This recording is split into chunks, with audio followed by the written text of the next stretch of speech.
BS-Free Witchcraft is a production of the Nerd and Tie Podcast Network. Nerd and Tie produces podcasts ranging from actual play to true crime, and you can find more at nerdandtie.com or join our Discord by going to nerdandtie.com/Discord. Welcome to BS-Free Witchcraft, your monthly guide to the modern witchcraft movement, minus a lot of the usual, well, bullshit. I'm your host, Trey Dorn. It's January of 2026. It is super cold out tonight, so I am huddling and keeping warm. We're deep in the negatives in Wisconsin tonight, and while some people may be needlessly concerned about exploding trees, that is surprisingly not what I'm going to talk about tonight, even though I've been having the people look. I know this episode is going to go public like after this deep freeze is over, right? Like the Patreon patrons are going to get it during the deep freeze, but like when this episode goes public, the deep freeze will be behind us and temperatures will be swinging back up. But like the social media panic about exploding trees is where all it means is when there's a rapid temperature drop from some warm to like deep negatives, and there is still, because we've had a pretty warm winter, there's still sap in the trees. As it rapidly freezes, it expands. And that does not mean the trees explode literally. What it means is that you can hear sometimes the trees might crack. A tree might crack, and that will create a loud noise. And that will sound like the tree is exploding, but there's no shrapnel. And at most, you might lose a branch. So maybe don't park your car underneath it, because in case a branch falls. But it's fine. Like, I understand that, like, there are lots of places that are going to get super cold that this doesn't usually happen, but, like, when I get up in the morning tomorrow, it's going to be negative 22 degrees. When this episode comes out, that'll be, a little, but it'll have been like a low of negative 22 where I live. It is not the first time I've experienced this temperature. That's not wind chill. That's like actual temperature. It's not the first time I've experienced that temperature. So this is a complete aside and has nothing to do with the episode. But I'm just like, for the record, watching people panic on social media about exploding trees is driving me nuts. And I needed to vent about that for like just a moment. So no, we're not talking about exploding trees. We're talking about the fetishization of the ancient and old and traditional. And how when we can't find something old and traditional, for some reason in witchcraft, we're obsessed with inventing something old and traditional. And we're going to talk about that. Before we do, one last little bit of housekeeping. I did have my new novel, Buried Memories, come out in December. It's $14.99 for the paperback or $2.99 for the ebook. It's the fourth book in the Mia Graves saga, my queer urban fantasy series. It's a good book. I like this book. I'm not biased. I don't know what you're talking about. I'll stop plugging it now. It's fiction. It's fun. It's a fast, fun novel. It's good. You should read it. And rate it 5 stars on Goodreads or something. I don't know. On to the witchcraft. No more fake witchcraft. On to real witchcraft. So, last year, I had Brina Guerin on for an episode where we clicked on a bunch of Facebook ads. And one of the things that we were laughing at was the discussion of a witch wound. And she messaged me the other day with a statement like, so the witch wound was like this thing, and we're like, what are you talking about, a witch wound? I've heard of a witch mark, not a witch wound.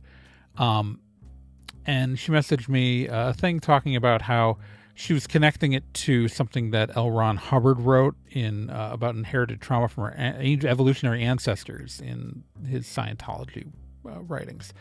And there is actually arguably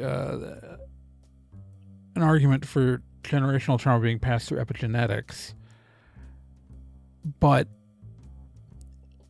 the idea that the witch wound is this somehow all Yeah, it's the idea of the witch wound. For those of you who are unfamiliar with the witch wound, is that the idea is that all women have inherited trauma from the witches who were killed in the witch trials, even if they're not direct descendants, which makes no sense. And Brie, in her message to me, was trying to connect it to Scientology with like the culty,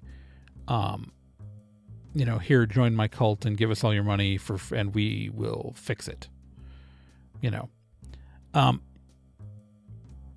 And if you go and you search out witch wound stuff, all talks about how like their history again. Like I saw this one article trying to connect it through epigenetics that somehow, for some reason, that like epigenetics would affect both men and women. It would affect both men and women. So this whole genderized construct of all women inheriting this through that, like people trying to connect, like just completely misunderstands the science of epigenetics. But you will find it, and like people talk about this like it's this like well-known idea, that it's this thing we all know, and like this is a common idea in witchcraft and all this stuff like this. And they talk about this like ancient connected truth.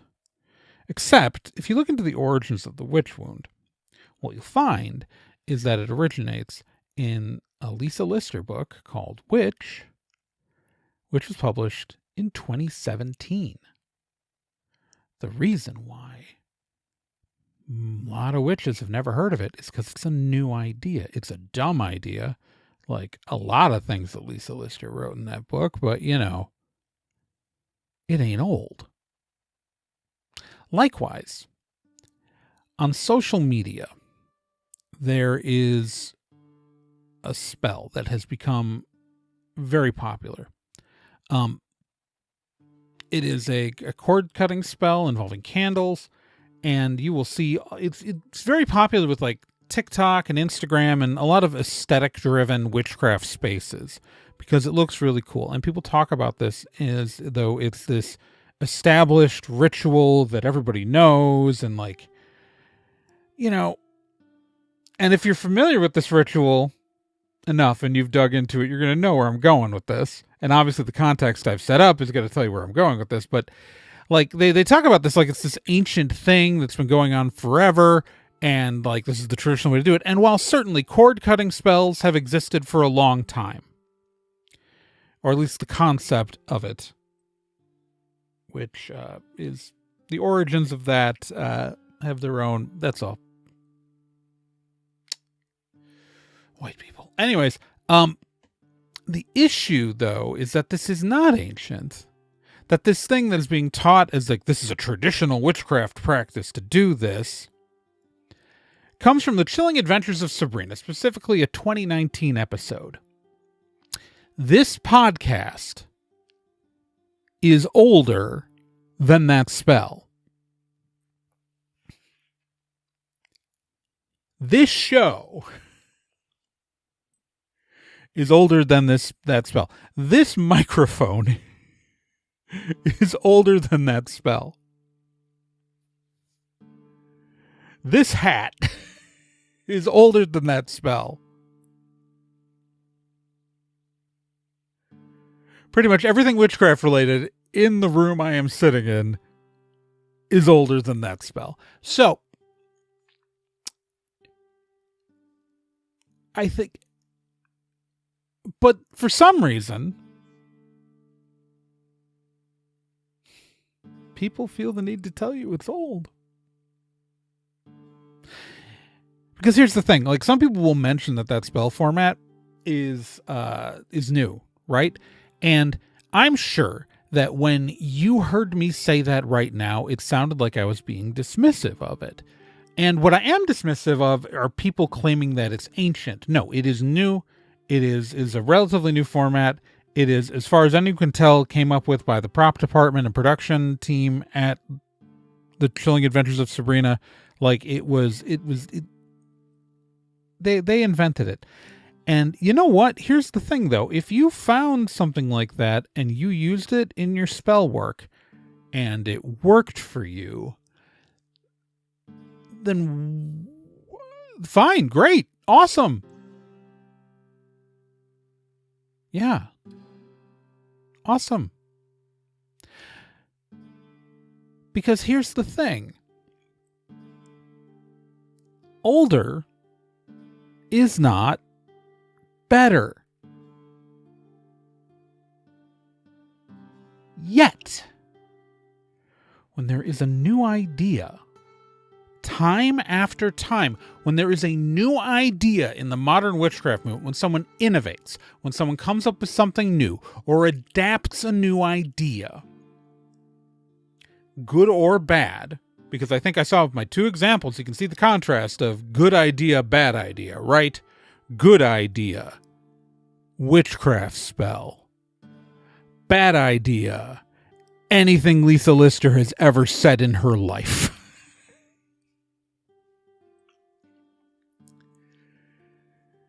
But either way, new ideas, new things, new techniques, new idiocy, all of it new, and none of it less or more valid by it being new. But the people who latch on to it need to portray it for some reason as old, because there is an obsessive need in this community for authenticity that comes from established tradition. Like right now, you see on TikTok people, younger people, this is not like a cross witchcraft thing. This is a terminally online witchcraft thing. Because, you know, if you're in real life witchcraft spaces, a lot of the anti-Wicca hate that we see online in like TikTok and places like that just does not really exist. But there's a generation of witches that is coming up that has a lot of misinformation about it. Again, we talked about that. I talked about that with Thumper a little while back.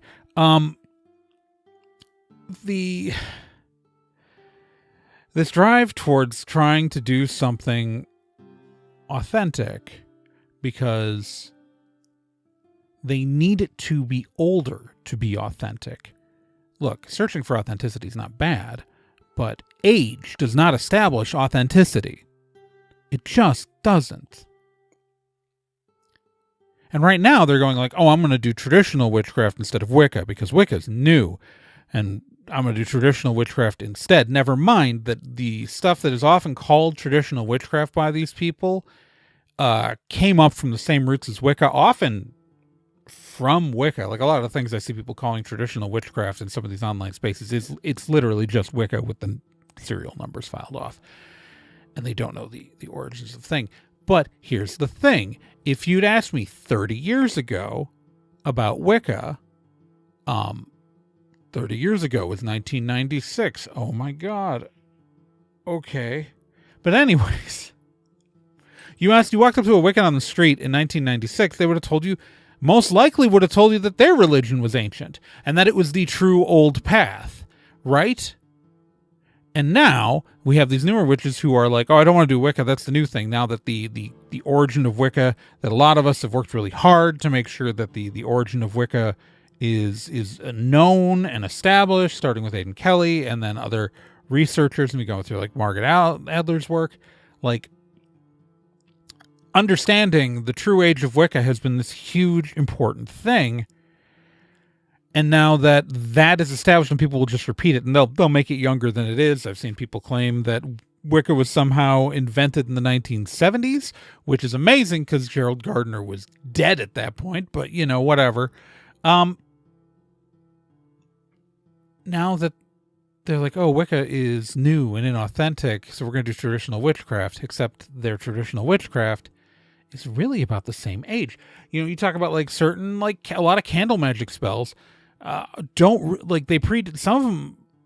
of candle magic there doesn't really can't exist prior to like the late 19th, early 20th century because of candle making techniques. Anything that relies on the color of a candle is most likely a 20th century invention, and it may predate Wicca, but not by much.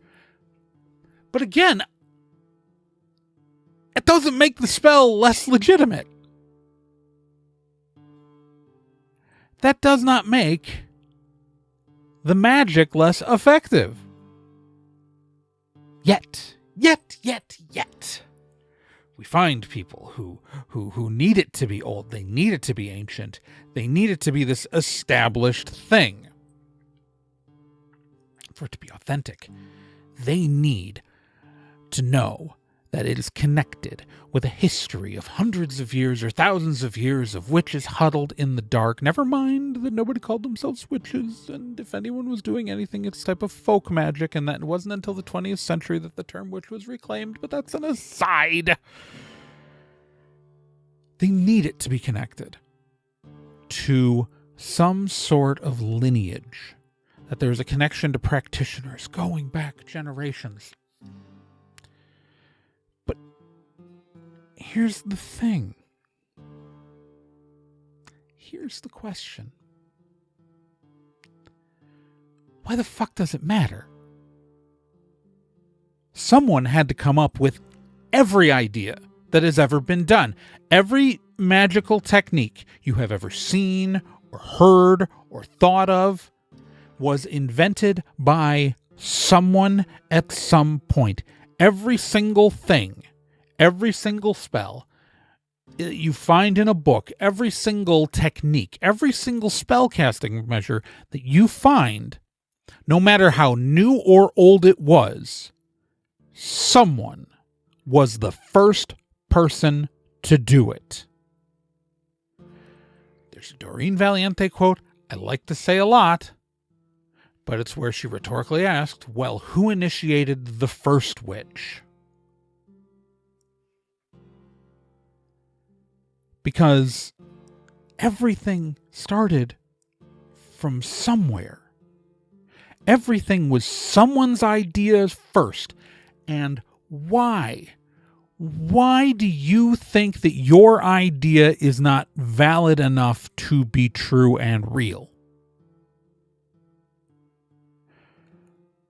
Why can't you be the first person to use a technique?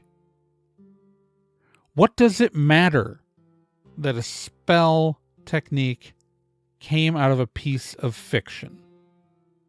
If you applied it, used it with real magical principles, depending on your paradigm of magic. Look, when we talk about magical paradigms, that affects a lot of stuff about the philosophy of whether or not the spell technique will work. Obviously, if you are using an energy and intent-based magical paradigm as the philosophy and how you believe that magic works, shit gets a lot fast and loose real quick about what's going to work and what's not going to work. So, then definitely, who gives a crap where the idea came from? We're going to use that idea and we're going to make it work. We're going to get that sled down that hill no matter what we have to throw against it. That metaphor kind of made sense.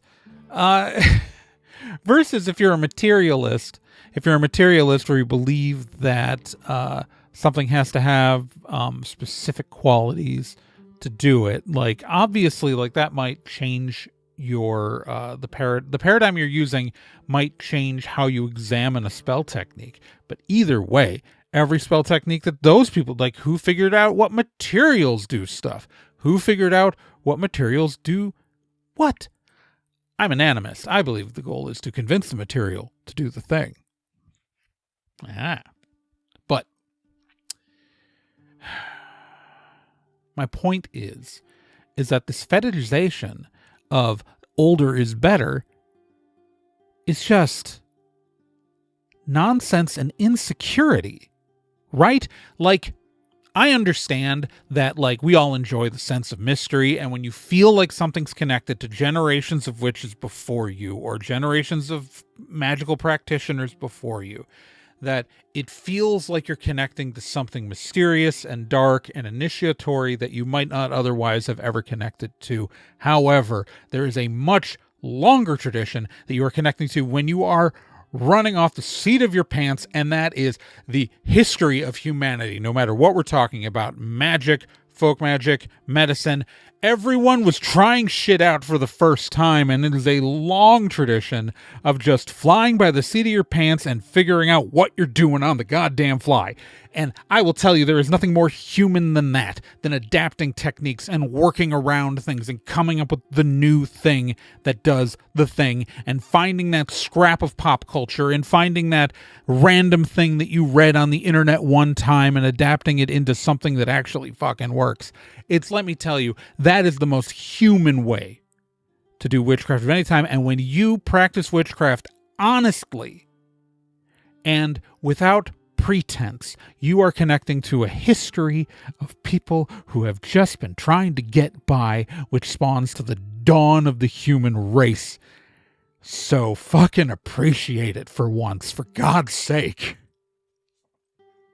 Older is not better. Established. Look, the only reason why we might continue, the reason why a spell persists, the reason why we continue to use spell work techniques that have existed before us, before we became practitioners, is because it worked for somebody. So we think it might work for us. And you know what? There's a good shot that it will. Like, there's a reason why I do a whole bunch of Wiccan ritual BS when I'm doing shit. Right? Like, there's a reason why I do it, because it puts me in the mental space to do it. But you know what? I modified those rituals, and I'm not telling you how. Do it your goddamn self. Like, it doesn't need to be ancient, because, I mean, here's the thing. A lot of the stuff I'm doing, yeah, it's getting older every day. It's getting older every day. And by the time I'm dead, it'll be good and old enough for you. So, you know, go steal my Book of Shadows when I'm 90 years old and croak. Until then, actually, I hope I make it past that. Like, I'm going, I want triple digits, man. I want triple digits. That's just all I'm saying. Doing what I can. But don't fetishize the old and ancient. Do not believe that something is more authentic because it's older, because it's not. Magic is magic. Whatever works, works. Adapt rituals to fit yourself. And don't be afraid of doing something new. And if you find a spell technique and it's like 2 years old, if it works for you and it feels comfortable for you, who gives a shit? Don't lie about it. This entire movement has been lying about the age of things the entire fucking time. Like, do you know how many times I have to explain to people that Gwen Thompson's Reed poem is not...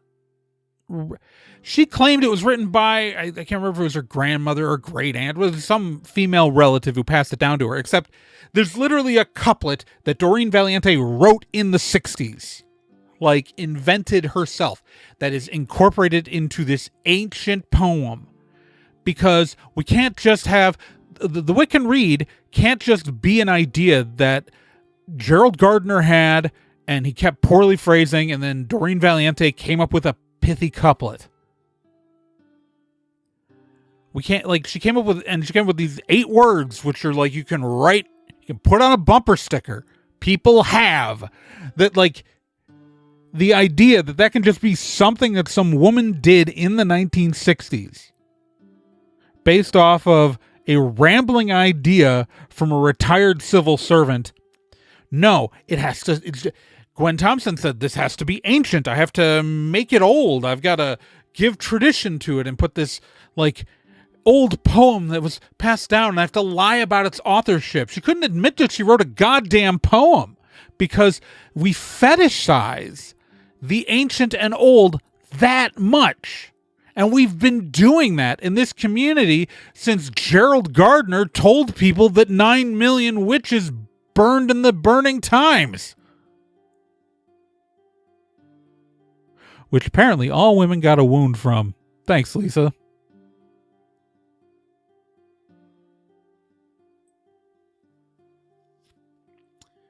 For fuck's sake.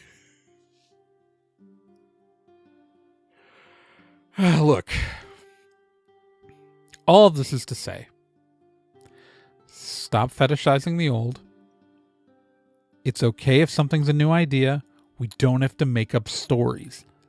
And also, fact check random videos on TikTok before you repeat shit. Oh my God, like half the time that these lies get by is not because like they hold up to any sort of testing. Like if my Google searching with the before attribute can narrow down the exact origin point of something, it's pretty easy to find the origin of something. So, like, before you repeat anything, look it up to make sure that you're not repeating nonsense. But also, you don't have to lie to people or make up stories about where stuff comes from. It's okay. Your friend Steve is just as qualified a witch as some guy who lived 100 years ago, who would not have called themselves a witch, probably would have called themselves a folk magic practitioner or something. I don't know. It depends on what culture you're in and what magical system you're talking about. But your friend Steve knows what he's doing just as well as a witch from 300 years ago. So maybe let him come up with his stupid new idea where he steals an acorn from the neighbor and carves a teddy bear symbol into it and then buries it in the yard of your neighbor to summon black bears to their backyard. You don't know, that might work. I'm willing to give it a shot. Dude keeps revving his engine. It's annoying me. No, I'm not going to do that. He's got a dog. It's a cute dog. He sits out in the backyard. I don't want to mess with that. I'm not going to curse my neighbor. You talked me out of it. Okay. With that, I guess that's where this episode was going. It's older is not better. Have fun. Stop lying. Stop lying about shit. Just stop. Stop. All right, I guess with that, we're wrapping up this episode of BS Free Witchcraft. I don't even know what's going on anymore. I want to thank everybody who supports me on Patreon. Remember, Patreon patrons get episodes like this a whole week early. You could have been listening to this on a really cold day in January. Instead, you had to listen to it on just a regular cold day in January if you weren't on the Patreon. What the heck? You're missing out. Just $1 a month will get you this episode a whole week earlier. There are perks at higher tiers, like people at my shout-out level, who I want to give a shout-out to: Lindsay Dosey, Bruce Norville, Claire Dennis, Pamela Stariak, and Elder Gamble. And they get access to things. People at like the higher levels get access to books I've written and things like that. Like right now in December, $5 patrons got access to Shadowcasting, the third book in the Mia Graves saga. They can get the ebook for that included within their $5 membership. And that takes place in the depth of winter. And I feel like that's a really good book to read next to a fireplace right now as you like sit and look at the cold outside and be glad that you're inside and warm and not being incinerated alive by dark magic. It's a whole... Read it. People at my $10 level get access, who at the shout out level get access to every book that I've written that's available. It's fun. It's neat. Again, just $1 a month. My Patreon is patreon.com/TRAEGORN. I do want to mention that including that is my newest book that they get, and that is Buried Memories. People at the $10 level get Buried Memories, but you can just buy this on its own. You don't have to support the Patreon to get this book. My ebooks are only $3 a piece, and you can get them on Kindle. You can get them off of the Patreon shop, but you can also get them on Kobo and on Nook. And the versions on Patreon are DRM free, and you can just toss them on whatever e-reader you want. I think they're fun and good. They are queer urban fantasy. And again, you can find more on this. Like if you want to read more of the Mia Graves books, you can go to tradorn.com/c/Mia Graves. And there'll be a link in the show notes on this. And like, again, read my books. They're super fun. They're short. And I'm done plugging. If you want to support the show and you can't afford to give me any money, that is cool. I understand. Just promote the show, tell your friends, and follow me on social media. I am on a lot of different platforms. I am on TikTok at TRAEGORN, at least for the time being. Doesn't look like the January sale went through when I am recording this, but who knows what the state of TikTok will be when the episode comes out, and who knows what it'll be months from now. But right now, while the app is still working and hasn't been taken over yet, I am at TRAEGORN. You can follow me on Blue Sky at TRAEGORN.bsky.social. You can follow me on Tumblr at TRAEGORN.tumblr.com. And you can always find me at my personal website, tradorn.com, also trhonline.com. They're the same website. You can follow the show on Facebook at facebook.com/bsfreewitchcraft. Please don't go find my personal Facebook page. That is where I talk to my mom. I have to keep telling people that for a reason. And also, bsfreewitchcraft.com has everything you need to know about the show. And we are a part of the Nerd and Tie Network. Remember, you can find a bunch of different podcasts like Stormwood and Associates, which Campaign 3 is live. It's running. The first 2 episodes are out when I'm recording this, and by the time this episode's public, the 3rd episode will be out of Campaign 3. Whole new adventure.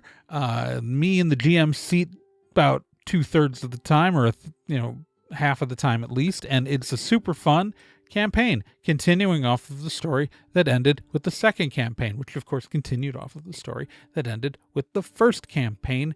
It's a fun world we've built. It's neat. That's hosted by myself, the talented Gen Proc, Celeste Startwin, and Becca Johnson. It is we're a queer cast of people playing a role-playing game, and it's fun. And you can find more about that at nerdandtie.com/stormwood, and the rest of the Nerd and Tie shows at nerdandtie.com. And you can join our community on Discord. We do have a Discord, and there's an invite at nerdandtie.com/discord. And then we have a forum, which is very sleepy and quiet, but we'd love it if you joined us and talked with us. And you can find that at nerdandtie.social. And that is all the plugs. I know that there's a lot going on right now. I live about a little over an hour away from the Twin Cities, and everything happening across the state of Minnesota right now, it's not just confined to Minneapolis. My thoughts are with my immigrant neighbors, and there's a lot going on, and we do what we can, and so far people in Minnesota have been turning up and doing their best. They're overwhelmed. They're against tremendous odds, but we keep fighting and we keep doing. Because, my chickens, remember, dirt in our fingernails, brick in our hands. And I want you to know that I'm out here. I'm with you, and one day we'll be in a better place. We just got to keep fighting to get there. Yeah.